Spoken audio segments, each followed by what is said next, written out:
Hi, I'm Robert Samuels, a national enterprise reporter for The Washington Post. I wrote a story as part of our Deep Read series, which showcases narrative journalism here at the Post. This story is about a person who is trying to preserve the history of civil rights in Alabama. It's a story about memory, trauma, and what we might owe to our country and the larger society. When I started this, I never really thought about the fact that the march from Selma to Montgomery wasn't done in a day. Like, and that these people went and they stopped at different people's farms and different people's houses, and people had to make a choice. They had to risk a lot in a very violent place to say, yes, I am publicly going to host these people. I always thought, boy, it would be really wonderful if I lived in a place or I had a legacy where someone in my family did something incredible for the civil rights movement. What I didn't think about was, if that's the case, what do I owe to a larger society and what do I owe for myself? Because it was their family farm for generations. It was more than a single moment. It was their entire family legacy. And when you think about that, you begin to realize that to have a public history, that people have to compromise, that people have to be willing to talk about uncomfortable things, to be able to shed some stories and some feelings that were private feelings for a larger understanding of the truth. And at the same time, it began to feel a lot more reasonable that maybe you're not ready for that larger public understanding, despite what's going on. Okay, here we go. This is the story. Stone Mountain, Georgia. Hank Thomas settled into the recliner in his living room, drifting in and out of sleep. His wife, Yvonne, pulled a blanket over his chest.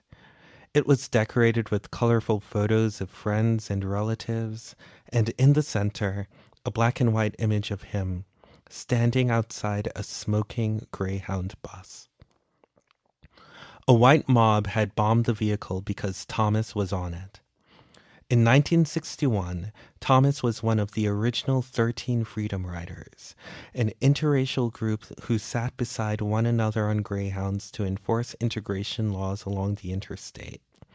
After Thomas, who is black, slid out the window of the flaming bus in Anniston, Alabama, a white man struck him with a baseball bat. Never forget that experience, He told Yvonne. He was 19 years old then. He is 82 years old now.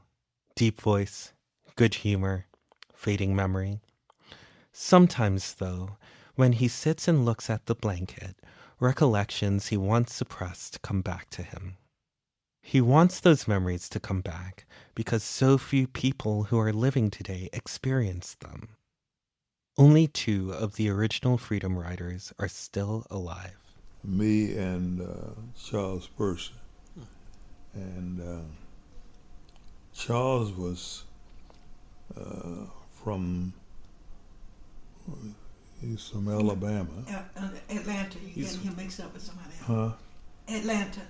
Charles Oh, grew up okay. in Atlanta. And A man named Philip Howard sat in a chair nearby, hoping to hear a revelation. When he first met Thomas a few years back, Howard was so moved by his bravery that he quit his state government job. Instead, he joined an organization attempting to preserve the history of the civil rights movement. Sifting through the memories of elders such as Thomas helps him identify places that his organization can acquire, secure, and restore in Howard's home state of Alabama. It's a precarious time for civil rights conservation in America, and Howard, 47, feels an urgency to discover forgotten places as fast as he can.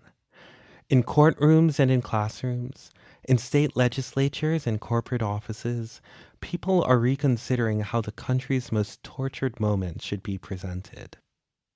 With the 60th anniversary of the march from Selma to Montgomery approaching next year, Howard wants to ensure that visitors to his state receive a more robust truth, one that goes beyond a paragraph written on a historical marker. So he spends his days traveling through the South, speaking with elders and their descendants about the importance of shaking free tightly held stories. He looks for buildings that had been long abandoned, researching whether something significant had happened in those places. And he offers to help families turn over properties for historic preservation, trading in their private ownership for public memory. For those who meet Howard, a lean, handsome black man with a soft voice and focused eyes, the opportunity can be so freeing. And yet, it can also be so burdensome. American history is heavy. Over the course of Howard's journeys, he has realized that the most consequential decisions about historic preservation do not come from white lawmakers in distant state houses. They come from families whose forebears so often carried the load during the country's toughest moments, black families who once tilled the soil Howard considers sacred. Howard's strive for conservation sparks a parallel journey for many who wrestle with the impact of generational turmoil, measuring what they might owe to a country that had so often devalued them.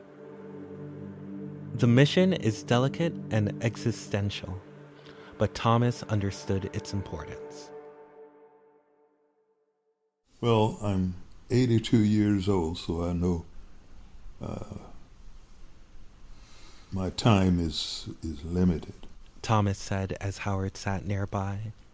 But it's not what I want for my life. It's what I want for my grandchildren. His wife tried to trigger other memories about her husband's time in Alabama.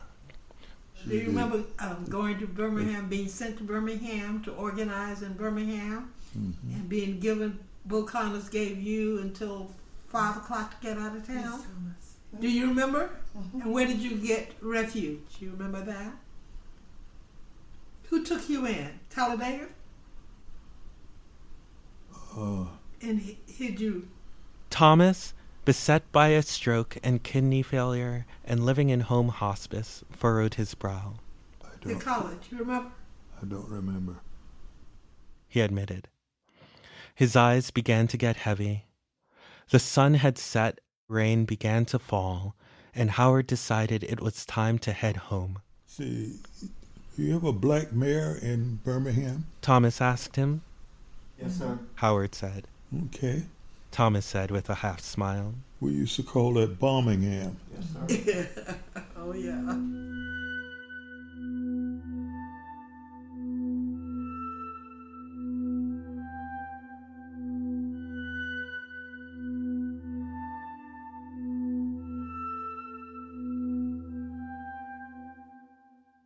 Howard spends most of his days driving his white pickup truck along Alabama's winding roads, his dad's old World War II veteran hat dangling from the rearview mirror. He rolls past the brown-green rivers that once transported his people in shackles, on highways that decimated black neighborhoods, past trees where black bodies once hanged. They are also the roads on which Rosa Parks refused to give up her seat, where freedom riders continued to board buses after people tried to kill them, where protesters crossed the Edmund Pettus Bridge in Selma and marched to Montgomery to demand their right to vote. These roads feel different from when Howard was growing up in Utah, Alabama, population 2,900. He returned to the state in 1997 after serving in the Marines, got an MBA, and gravitated toward jobs that helped people reconcile with their past. First, as a probation officer, and ultimately, assisting formerly incarcerated men re-enter society. He and his wife built a stable middle-class life in Birmingham for themselves and their 3 children, enjoying freedoms Howard's parents never fully had. James Howard, his father, always told his son he was a proud American. He was so eager to join the army that he fabricated his age to join early, and then pastored a local Baptist church when he came home. It was only toward the end of his life that he began to discuss his dehumanizing return to the Jim Crow South, where he was forced to sit in the back of trains and banned from eating inside certain restaurants. Quote, "And he was in uniform," In uniform. Howard recalled as he drove on a spring day through Montgomery. And in my mind, I'm thinking about my mom and dad are 2 of the most beautiful people in the world who could mistreat them, who couldn't see the value in them. When Howard's father died in 2019, those questions became more than rhetorical. To reconcile his feelings about his father and his country, Howard felt he needed to find answers. So he began looking on eBay for old Time and Life magazines with the first interviews of civil rights leaders, and then devoured first edition narratives of the post-Reconstruction South. In the midst of the pandemic, Howard volunteered to moderate conversations with the last 2 living original freedom writers at Zoom events commemorating the 60th anniversary of their actions. The men were proud that their efforts helped whites-only signs come down across the country. Even so, neither man felt his work was over. Person was offering suggestions to young activists about how to successfully organize across racial lines, which he does to this day. Person's continued efforts compelled Howard to accept a job in early 2021 at the Conservation Fund, a nonprofit environmental group that also purchases historic property to keep it off the commercial market. The group then turned sites over to a local, state, or federal agency, or a historic group, if they agreed to do programming and restoration. Howard became the Alabama manager of the Forgotten Civil Rights Places and People program. In his first weeks, Howard conceived an ambitious goal to tell a cohesive, robust story about the Selma to Montgomery March. The march was mostly known for its beginnings, when officers beat and bloodied protesters walking with the Reverend Martin Luther King Jr. over the Edmund Pettus Bridge. But few delved into the details that made King's 3rd attempt to cross the bridge successful, including the families and organizations that helped along the way. There were 4 campsites where protesters stayed overnight while completing their 54-mile sojourn. He worked with the fund to acquire one of them, the City of St. Jude, an old hospital campus with a church and school, and to transfer the property to the city of Montgomery. Howard hoped to help the city construct affordable housing, a park, and maybe even a long-desired grocery store across the street. He also learned the status of the other 3 campsites, all of them Black-owned farms in rural towns along Highway 80. He called local civil rights organizations who told him that the original families still owned the land, but it was unlikely that they had ever met. Howard's conservation dream would hinge on persuading each family that publicly preserving their history was worth it. Quote, "And I knew I had to bring them together," Howard recalled. "Without these 3 specific families, this entire march that changed the world might not have happened. And if they were all on the same page, it would make preservation easier." He found phone numbers for a relative from each campsite. One evening in January 2021, Howard picked up his phone, took a deep breath, and started dialing.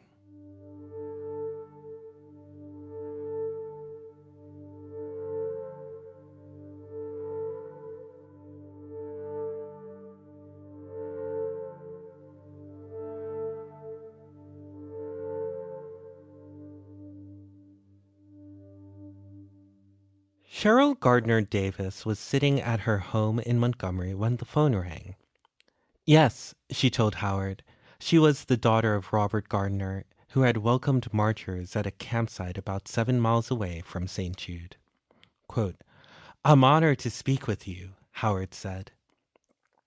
He talked about how he admired her father's efforts and spoke to her about the importance of wanting future generations to understand his contributions.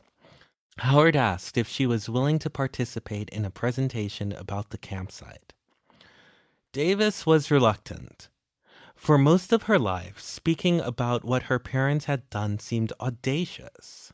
Her parents kept their efforts quiet, worried that a racist might retaliate against them. But then, Howard asked her to take a smaller step. He told Davis that he had been in touch with the other families, with whom she might find some comedy. Quote, "Would you be interested in meeting them?" Howard asked. She figured there was little to lose in having a conversation. If another campsite family called, she'd be courteous but brief. 15 minutes after Howard hung up, Davis's phone rang again.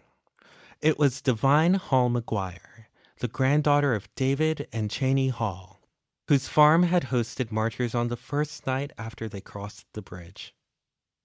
The two women at first seemed to have little in common. Hall McGuire, now 50, had grown up outside Los Angeles and worked as a hairdresser. She was loquacious and warm, like her mother. Davis, now 63, had never lived outside Alabama and spent most of her life in academia, earning 2 bachelor's degrees, 2 master's degrees, and a doctorate, then teaching. She was cautious and precise, like her mother. Davis expected the conversation to last 10 minutes. They talked for nearly 4 hours. She shared the story of learning about the march when she was in 6th grade. Her mother, Mary Gardner, pulled out a copy of the April 8, 1965 edition of Jet magazine. On page 48 was a picture of her husband, Robert, outside their home, describing the scene of campers occupying the porch and the fields. The photo added context to an odd memory Davis has of coming home from her grandmother's house one day when she was 4 and seeing soldiers with big guns. They were members of the National Guard sent to protect her family's guests. I remember 2 huge tents in the field going into the house, and I just remember people singing and talking. I remember a helicopter flying over, shining lights. I remember people coming in the house to use the telephone. Their house sat on a vast 140-acre property in Lowndes County, which was first purchased from the Freedmen's Bureau by Robert Gardner's grandfather. After the Civil War, his relatives had voted and were voted into office. Davis's great-grandfather Hugh Carson served in the state legislature, until voter intimidation, poll taxes, and literacy tests disenfranchised black voters throughout the South. Mary and Robert Gardner had wanted to continue their family's legacy of service. Quote, "We had not been involved in civil rights at the time," Mary Gardner explained to her daughter on the day she showed her the magazine. "This would be our contribution." Hall McGuire told Davis her parents had a different approach. When she was growing up, her mother continually talked about the bravery exhibited by her grandfather. David Hall was remembered for his easy manner and speaking with a voice like Snoop Dogg. He worked as a maintenance man at a housing project in downtown Selma and paid in cash for his 80-acre property 7 miles away. When he agreed to host marchers, he did not mention it to Hall McGuire's mother, Mary, or his other adult children.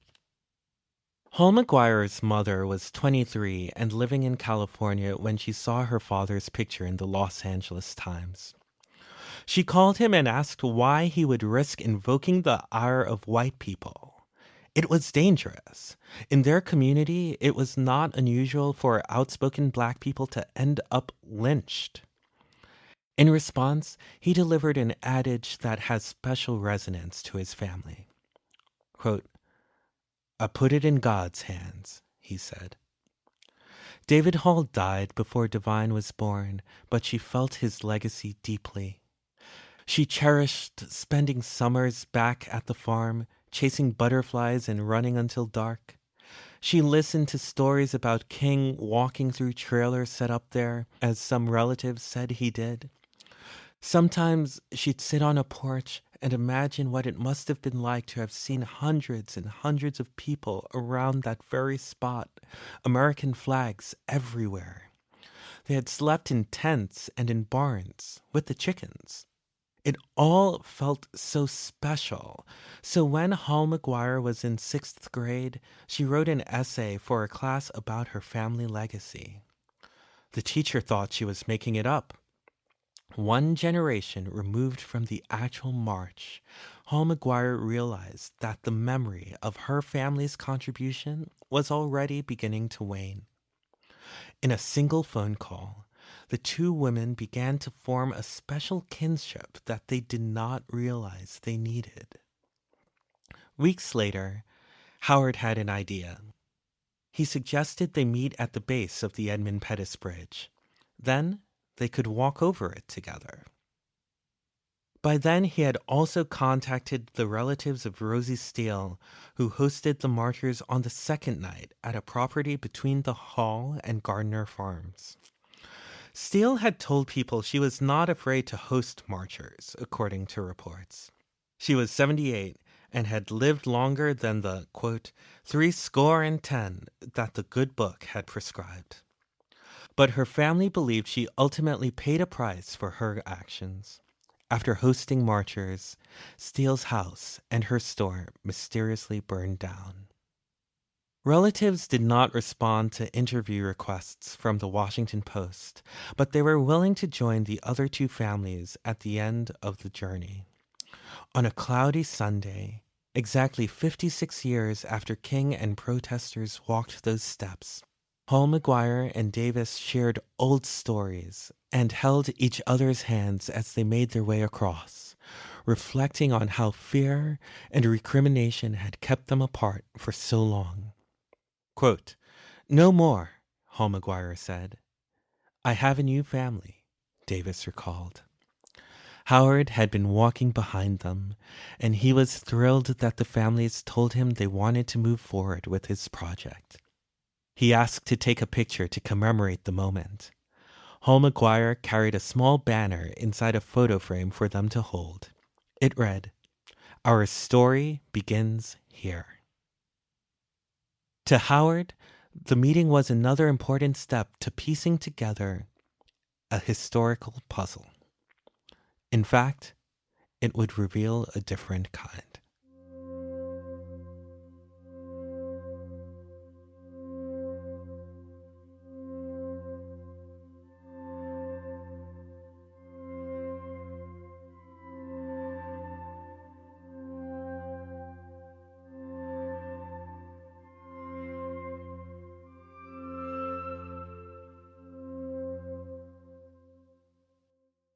As summer 2021 came, Howard dreamed of museums and tours at the four sites.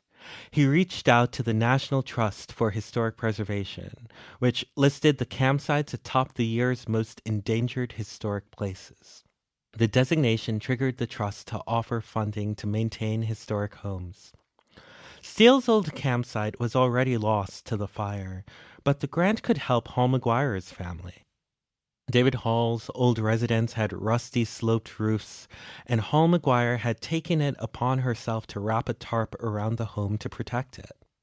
Inside, the paint on the ceiling and walls was peeling, and the wooden flooring in the kitchen had fallen out. The money could help Davis's family, too. The roof was sinking in Robert Gardner's old home, its shingles were chipped, and the glass windows were busted open. Davis was afraid to even walk inside, fearful that critters might have taken up residence. Despite the obvious need for repairs, the offer was not easy to accept. The property had been passed down to 15 children and their descendants, at least 6 people. all had to consent to the rehab, and there had long been varying opinions on how best to preserve the property. It would take time to get them aligned. Hall McGuire's family had already subdivided their patriarch's 80 acres. But Hall McGuire, whose mother received the patch of land that included David Hall's home, felt that the family story did not belong to them alone, and she wanted a chance to gather more input from her cousins and the nearby community. Neither family could accept the money. The 60th anniversary of the march was still more than 3 years away, but Howard already felt time was escaping him. He promised the families and himself that he would be patient. There was meaning in following them across the bridge, he said. Quote, "I will walk with you and alongside you," Howard told them, "but I will not walk ahead of you." Howard tried to find other ways to help.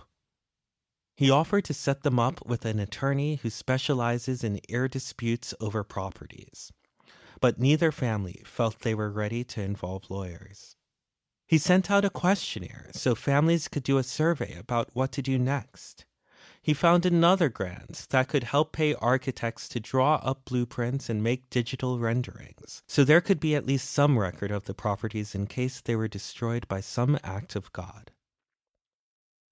I'm very leery of that because if you do this, what does that mean? Davis recalled thinking. Who owns it? Who has rights to it? I need to know all of that because we're not turning over anything to anybody. The idea unearthed a deeper anxiety, one that had been embedded in each of Howard's pitches. This was the South, and those seeking to partner with the families were white-led institutions, and there had been a long legacy of finding ways to exploit and strip black farmers of their property. Between 1910 and 2007, the Federal Agricultural Department estimated black farmers had lost 80% of their land. The farms were not special because of who had once camped there. They were unique because black families still owned them. Hall McGuire originally agreed to the renderings, and then decided the idea had left her cold. Hall McGuire's grandfather, until the day he died, told his family never to sell his land because it belonged to them. His family was everything. Black ownership meant everything. Self-sufficiency meant everything. As she considered the options to preserve the campsite, she worried about glitz and glam compromising its tranquil nature. She worried about traffic. She, too, worried about safety. These concerns continued to unfurl, and Howard reminded himself to put these things in the proper context. He told himself he did not have a right to be upset or pushy or frustrated. Quote, "I'm not a part of this story, and this is not my family history," Howard said. "You just kind of have to understand that there is no way to know what they are going through. No matter how long it might take for families to decide on how to best use their old land," Howard reminded himself that his job was about, quote, "protecting the story, using the tools they had."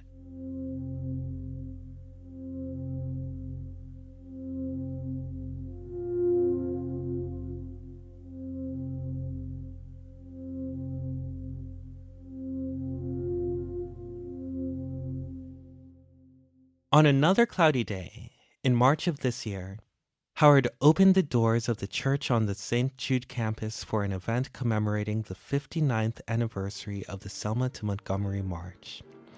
Dressed in a bow tie and gray suit, Howard escorted the campsite families to a pew in the third row as the choir performed Lift Every Voice and Sing.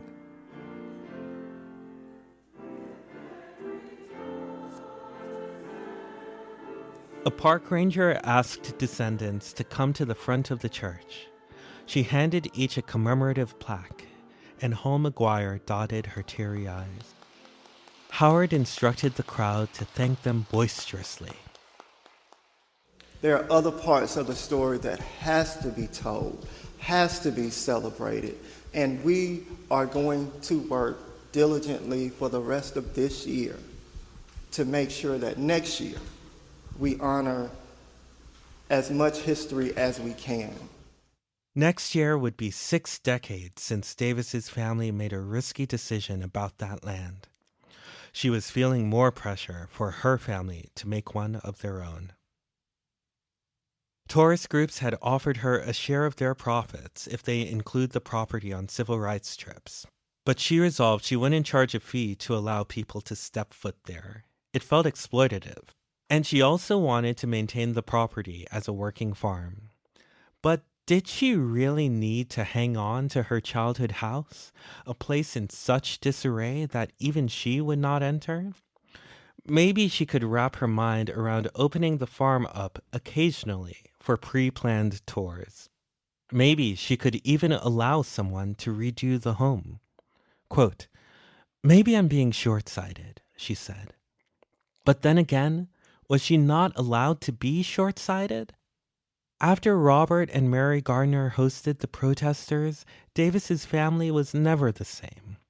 There was a movement, though unsuccessful, to fire Mary from her teaching job. An unmarked FBI vehicle hung outside the property for weeks as a precautionary measure. On one occasion, agents stopped a white man holding a high-powered rifle in the distance from shooting at Robert. And also, was it right to calcify a single night as the defining experience on the farm? Their farm? The land was also where Davis made peanut brittle and picked up pecans to sell to drivers by, where she would catch bream in the lake. She glowed whenever she thought about her parents walking around the tranquil, secluded space. Those lonely fields could feel like a refuge from the turmoil of being black in Alabama. And now Davis's 35-year-old son, BJ, found a purpose maintaining the land, wearing a pair of cowboy boots and tending to Angus. When dusk hit, and he was out there in his cowboy hat, he looked just like her dad. I've been listening to other people tell me what we should do. Let's preserve it for the next generation. Davis said, Who are we preserving it for? That's what I got to get wrapped around. That's what I've got to get my head around. A few weeks after the church event, Davis walked into her home office and found her mother's old Jet magazine. The pages were brittle now. She noticed her mother had used pen and whiteout to correct errors in the article, which included misspelling Robert Gardner's name. Over a line suggesting Robert had doubts about hosting, her mother wrote, "Not true. The public account was wrong. The family heirloom held the truth."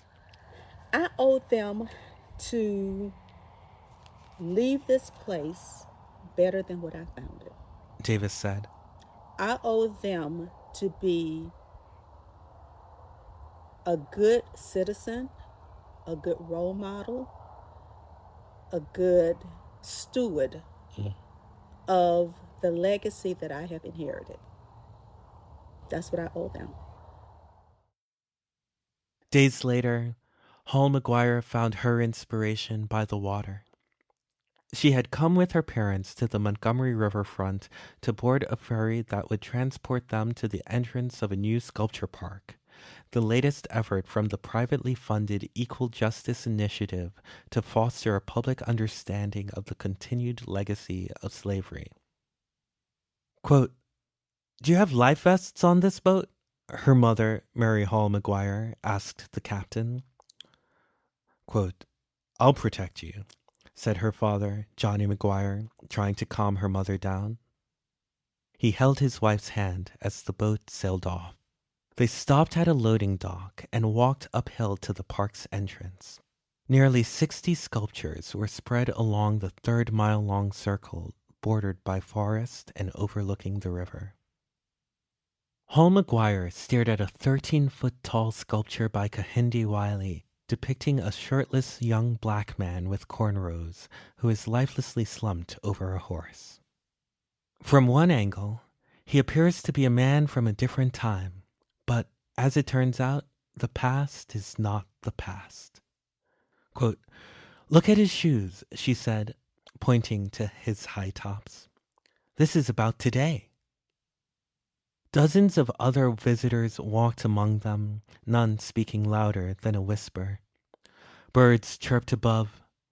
The wind rustled the trees, and occasionally they could hear a rev of an engine along the river. Quote, "You feel how nice and quiet it is?" Hall McGuire said to her mother. "You see how they tell the story on a trail?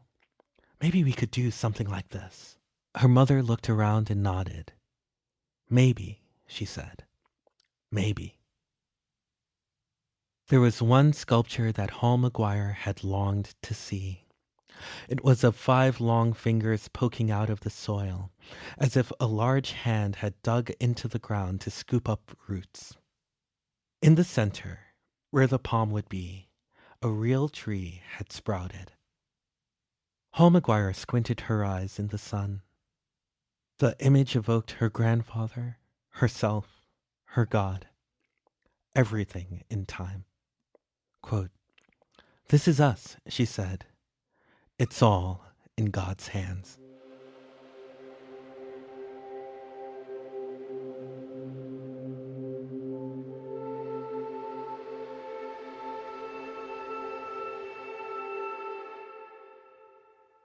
Howard worried that the truth might soon be out of the public reach. How much time could there be to preserve history? A few days after Hall McGuire and her parents visited the sculpture park, Howard had learned that Hank Thomas's health had deteriorated so much that he could no longer walk. Charles Person was expecting more bad days than good, given an aggressive cancer. I feel like I'm just somebody on a soapbox screaming, "Look at Alabama, look at Alabama. We have a lot of history."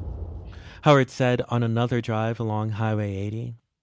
The reasons were evident to him when passing the Confederate monuments and memorials that dotted his state, erected to blanch the stain of slavery from the Civil War's narrative.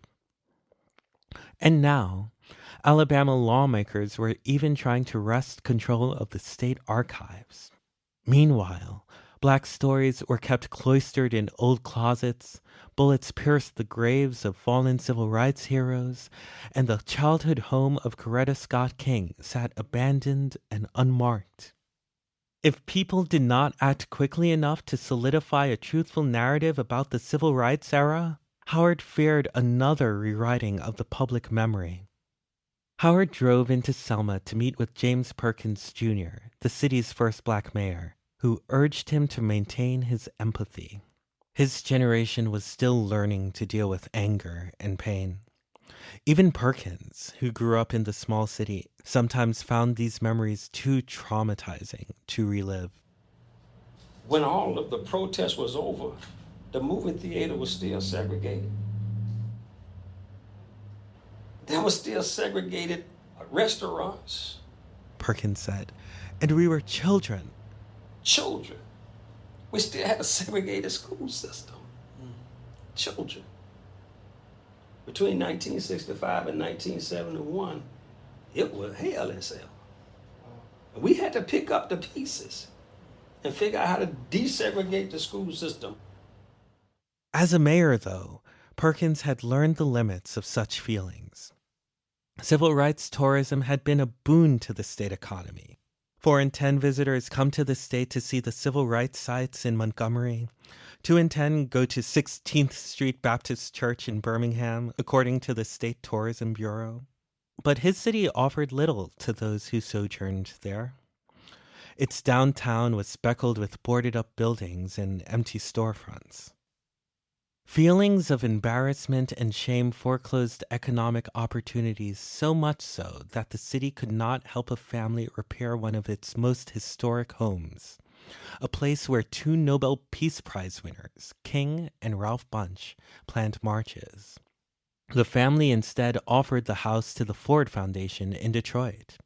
Numbered brick by numbered brick, history was stripped away from Selma. That's what's going to happen to us if we can't find ways to save some of these buildings, I'm afraid. Martha Lockett, who volunteers to run the Selma Redevelopment Authority, told Howard at his next stop. Lockett told Howard, though, that she had a plan. She was working to add lighting to the Edmund Pettus Bridge. At night, the iconic bridge is but a shadow. I swear to you, and I know I'm Pollyanna, but I swear it would change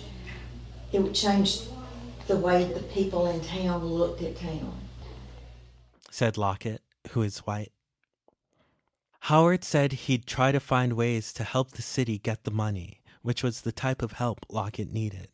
They were $1.5 million short of the project. Quote, "Do you think it could be done by the 60th anniversary?" Howard said. Lockett admitted no, she didn't think so. But she was hoping that, at the very least, the city would be able to paint footprints along crosswalks to pay homage to the marchers. Other places along the route were doing the same. Howard vowed to help her find a funding source to work with her, right away. His grand vision of coherent campsites might not come to fruition in a year, but at least they could do something. Quote, "We're trying to find a win to show the community that we are partners that can deliver," Howard told her. You know, you can't deliver on all the big things all the time, but maybe you can find a small win here and there, and I think the crosswalk is a small win. that has me so excited. Yeah. I mean, it truly does. Lockett said. And we will keep working. Howard said.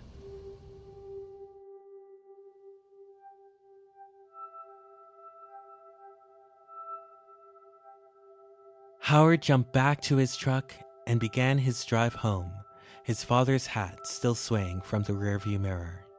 He marveled that his work allowed him to experience the wonders of racial progress. In a state that so often denied his father because of the color of his skin, even white people were soliciting him for help. Quote, "I think he'd be proud of what I'm doing," he reflected. His dive into history did not elicit shame, but pride. Not guilt, but purpose. His truck crossed the Edmund Pettus Bridge once again, driving over the brown-green waters that once forcibly ferried people who looked like him. Each time he crossed, he felt the heaviness of that history ease. And one day soon, Howard hoped his work would make it light.